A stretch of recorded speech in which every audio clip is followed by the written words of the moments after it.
We are going to be rebuilding calipers, powder coating them on the Supra today. I ain't never done it before, but once again, I'm gonna take you guys a ride for the journey. Man, look how massive these calipers are. I mean, look at my hand. Golly, man, this is a crazy caliper size. Back in the 1990s, I got 300ZX calipers. So let me show you what they look like real quick. Look at that, it's like the same design, but I mean, that's the size of my hand. This joker is like twice as big, like humongous. And I'm not gonna go in much detail on how to take these off, but this spring sits here. And then on each end of the spring, there's a little hole on this shaft piece that goes across. There's two of them that go across. And basically the end of this spring piece goes in that hole. You take that out, get that out of the way. And then all you do is push on this. And these pins come out, and then this center plate come out. And then also the pads will slide out right from here. So if you ever need to do a brake pad change on a car, basically like the early 90s to mid 90s that have a caliper setup like this, I mean, pads ain't nothing but the spring, this little shim piece, and then the two lines, and then boom, pull that right on out. Hey, and look, can we take a moment to appreciate the OG of the JDM market HKS? Not to mention that these are HKS drag coilovers, okay? These ain't like no BCs. These ain't meant for drifting. You know what I'm saying? No, these are like some of the OG drag racing coilovers, believe it or not. Remember your heritage, because I ain't from there, but I know they the OGs though. All right, check this out. Now that we got this the front calipers off for the Supra, it's a 4-piston setup. So man, that's a nice setup to have for factory. We basically got to tear this thing apart so that we can sandblast it. And what I'm about to do next is something that I've always wanted to try. This is gonna be my first time, but basically we need to get these pistons out. We got 4 of them that we need to get out. And let me show you how I'm gonna try to go about doing that. All right, I got this piece of wood from the burn pile. And basically the wood is gonna sit in between both pistons like so. And what I'm attempting to do is, hold on one second, let me find it real quick. Take an air gun like this with the soft pointy tip. The way calipers work is you got brake fluid coming in here, and when you press on the brakes, that fluid goes into there and it compresses that. We're gonna do the same thing, but we're gonna use air compressor or air. Put that in that hole, and I'm gonna pull that trigger like that, and it should make the pistons come out with enough force where hopefully they will just hit this wood and not damage anything. All right, the moment of truth. This is how I always get accidentally jacked up because I be trying stuff, but let's see if this junk works. Whoa. Oh my golly. Man, that junk got all on my daggone. That mess is hot too. Oh. That's one. Shoot. Hold on, I got a mess. Oh, hold on, I got something on the camera. Hold on. Well, that kind of worked like a quarter way. We got one of the pistons out, but I still got 3 more to do. So let me turn it back on once I got everything taken apart and torn apart. All right, that first still didn't work. So what I'm gonna try to do now is use a thicker piece of wood. The whole concept of this is that when that piston came out, the pressure was no longer on the other 3. So maybe if I can get it where the pressure will start making all of them come out evenly, then maybe from there I could take the rest of the pistons out with like a pair of channel locks or pliers or something. Boy.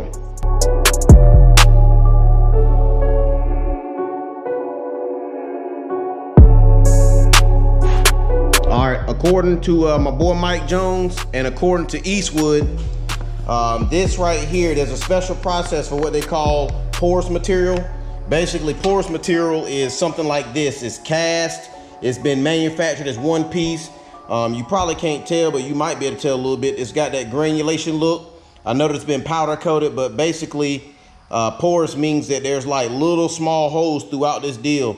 So what Eastwood want us to do is they want us to preheat these parts at 450, 400 degrees, somewhere around there for about 20 minutes. And what that's gonna do is it's gonna cause it to off gas, meaning that all the contaminants that may be soaked down into that material comes to the surface. When that happens, we're gonna hit both items with brake cleaner, preheat it for the last time, and then we can go ahead and start powder coating. It's a 1/4 skin at the moment, meaning that it's almost dinner time. So I'll probably be able to preheat both of these items, but I will not be powder coating today. I'll probably catch back up with you tomorrow. It's gonna be but a second for you. Eastwood said, wait till the part is clear, cool before you hit it with some kind of acetone or acetone spray in an aerosol can. But my boy Mike Jones said I can use brake cleaner and do it while it's hot.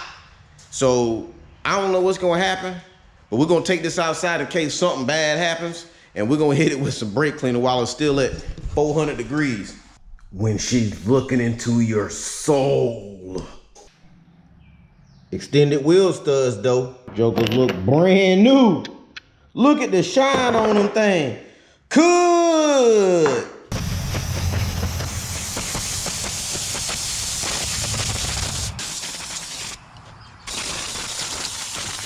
I've already powder coated 1/2 of each caliper. Let me show it to you. Wow, that joker came out good. The whole process of preheating it, hitting it with brake cleaner while it was still warm, that actually worked out pretty good.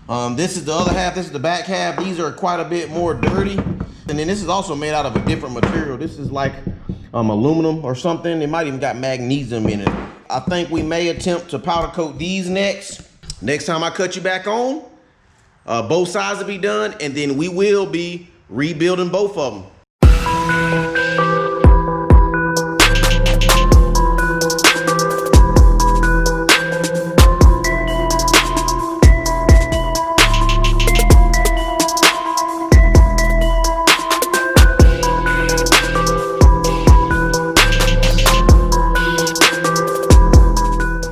Speed addicts, a couple days has passed by. I've gotten all the calipers, both sides of each caliper powder coated, and so now it's time to rebuild it. The kit that we have to rebuild it is a Toyota kit. There is the part number. The kit came with 2 dust boots for the bleeder. It came with all of the seals that goes around the pistons. It come with all of the O-rings that go inside of the pistons. It did not come with this stitch decal, but it also came with the brass pieces and all the rings. Lubricated the pistons with some kind of pink lubricant that came with the kit, and I've already slid the pistons in, but I totally forgot that I got to put the O-rings in first. So, all right, these are the O-rings. They're not round like a typical O-ring. They got a square shape, and believe it or not, I took them out the package and they already got a nice little coating in them. There's a lip inside of here that they sit. All you gotta do is make sure you put that in there, but don't roll it, don't flex it. You wanna keep that in there like so.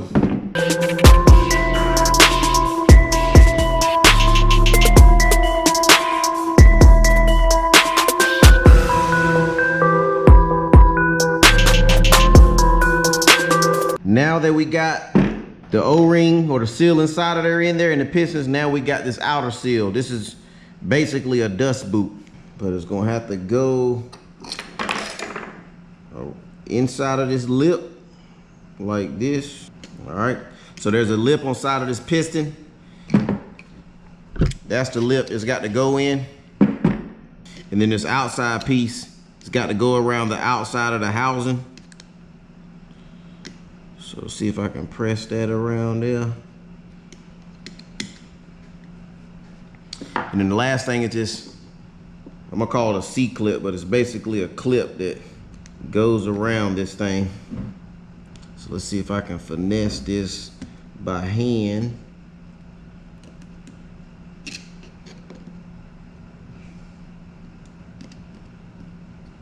I think that's it.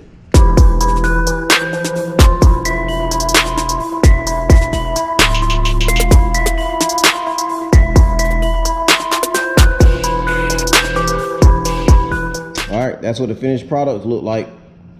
The seal, the lip goes in the lip of this piston, and then the seal slides over top or around this piston, and then you got this little O-ring, or an angle O-ring, you call it this little, almost like a C-clip of some sort that holds everything into place.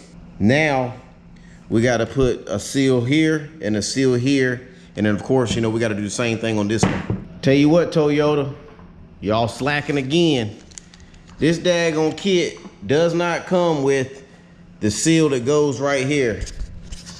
There's kind of like a square seal, but it's basically that size that go on both sides of these things, and it's not in the kit. I'm about to have to dig. You know what? I can't even dig through the trash can because the trash man came yesterday. Adam, I'm about to call you real quick. All right, let's continue on with the calipers. Look what we got in the mail. Wow! Look who came through on the crunch. Rock Auto. You know, if you're gonna get parts, I mean, you shouldn't go to anybody else but these cats right here. Not only do they give you a good price for the parts that you buy, they always give you this little magnet. So out of this whole pack, the only thing we need is them 2 O-rings there, and on it, man, we only got 1 pack. All right, Speed Addicts, we're back at it again, and guess what we got in? We got in our second pack of caliper rebuild kits. But now we can finally rebuild these calipers, finish putting them back together, and then we can slap them on the not the 240, we can slap them on the Supra. But before we start on that, I'm about to take me a sip of this coffee. On a side note, do y'all remember Dickies? Back when they first opened up and their barbecue was kind of good and they used to give you these cups for free? Hey, well, I had me a bunch of them cups and them junks come in handy. Ain't that right, Poogie? That's right, the shop cat doing good. She just chilling. She chilling a little too hard if you ask me. I might put her butt to work and make her start paying rent around this mug.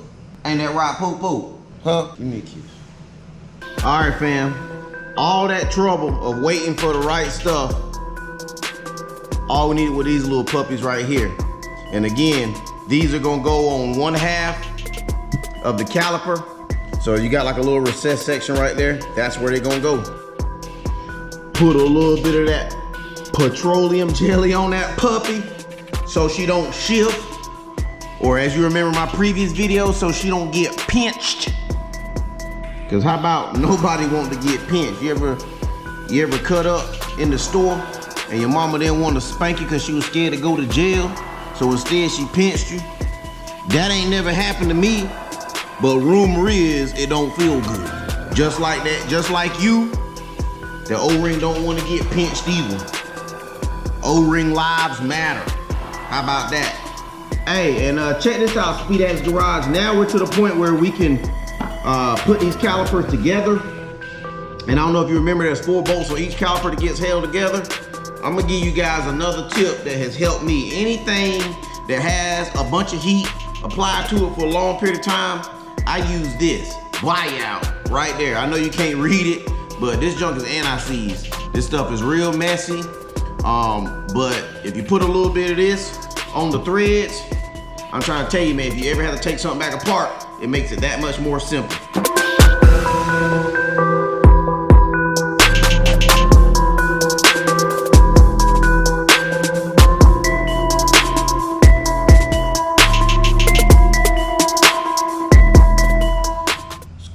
Like this, and we're gonna take our bolts with the anti-seize on it, slide it in place. Remember also too, these bolts are different lengths. So if you look right here, the center section where the bolts go at right here on the middle, they're higher than they are on this side. So you got to make sure you look at the lengths of bolts and make sure you don't get the ones too long. So if you take a peek at that, see how one's longer than the other? The long ones go in the middle. The short ones go on the outside.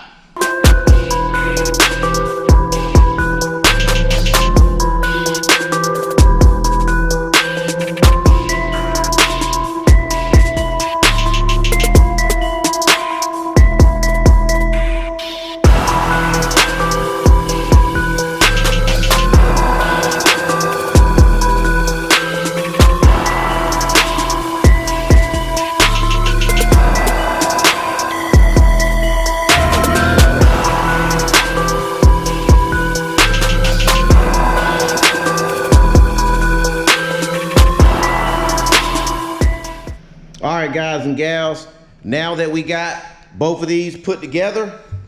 All we got to do now is install it back on the Mark IV.